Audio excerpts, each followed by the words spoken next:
Tolong, takutnya nak bersalin, trauma. Semalam, Dr. Mu ada jumpa seorang ibu.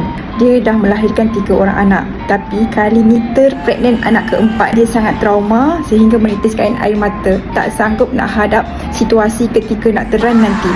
Tak apa awak, seorang ibu kena kuat. Untuk bantu awak, Dr. Mu buat satu kelas khas, webinar rahsia mudahnya bersalin. Dalam tu, Dr. Mu akan bantu korang macam mana nak memahami keadaan apabila kita nak dekat masuk labor room, macam mana kita nak buat supaya kita lebih tenang, macam mana kita nak push dengan keadaan yang paling best sekali. Okay, so korang yang ada masalah macam tu, korang kena join webinar ni. Seat limited. Siapa daftar awal dia akan dapat harga early bird RM99 sahaja. Nak bersalin dengan sangat best sekali, daftar sekarang, okay?